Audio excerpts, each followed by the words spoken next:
Hey guys, welcome back to my channel. Today is an unboxing video of some dolls I was able to find at a vendor's mall or a local flea market and decided to show them to you guys and show you the quality that you can get secondhand. Now most of these dolls I did find for $2 or $3. I think the most I paid for was $6 a doll, which isn't bad. So first we have this Jay doll from the Disney Descendants line. Yeah, I didn't know what he was at first. I just thought he looked kind of cool, and he seemed to have all the jointed areas that most Monster High dolls or most customizable dolls that I prefer to customize have. So here you see me struggling to take off the tag, but after taking it off, let's take off his shirt and see what's underneath.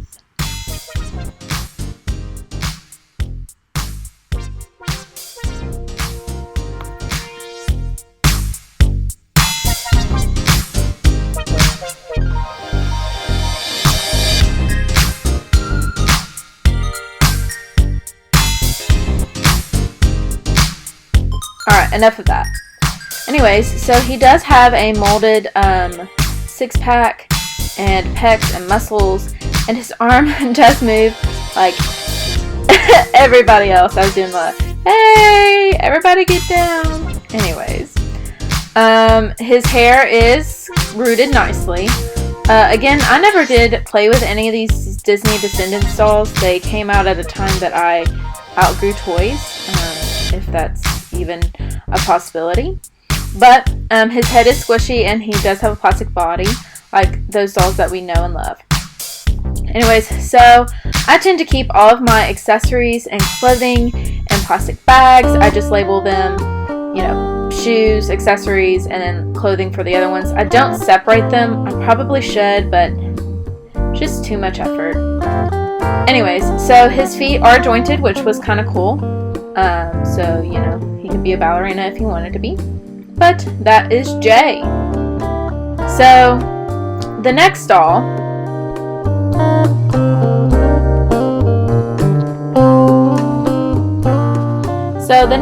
I was able to find was a Blondie Locks from Ever After High. Now, I will say this time and time again. You'll probably hear me say it a whole bunch. I find that Ever After High's sculpting of their heads make them look like pumpkin heads. So that's just my personal preference.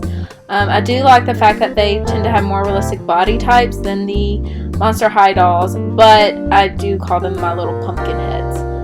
That will come into play later in some future videos, but they have pumpkin heads. I can't get over it. So these were never my type of dolls to have just because I didn't like their big round heads. But customizing wise, it'd be kind of fun to see what I can do. But yeah, so this is a Blondie Locks. I'm not exactly sure what series they go with. I didn't take that much time into researching, but I do know that it is a Blondie Locks, and her blonde hair is actually kind of gooey and gross, I think, from the glue. So she will definitely be getting a reroot. Now this is Farrah Good Fairy. I had no idea who she was before. After getting her, I knew she was an Ever After High again because of the pumpkin head, but I had no idea who she was, and she looked like a celestial goddess to me, so I got her. But after much research, she is Farrah Good Fairy. So yeah, I thought her shoes were really cool, and I might use them for a future doll. But you know, it's Farrah Good Fairy. Her hair was also kind of gross. Not as gross as Blondie Locks, but definitely I don't think salvageable. So, next one I was able to find was a Monster High bow that seemed to manage to make it into my stash of dolls. But we'll put it in the accessories pile. Anyways, the next doll I was able to find was actually this Ashlyn Ella. You know, like Cinderella, Ashlyn Ella.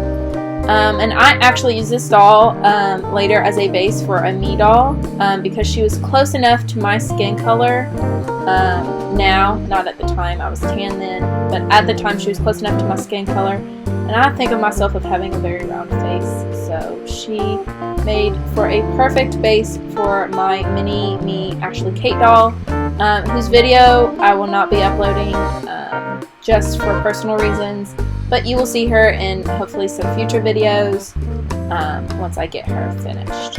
Anyways, but I really liked her hands. They were nice and delicate, and I tend to talk with my hands, so it seems very appropriate.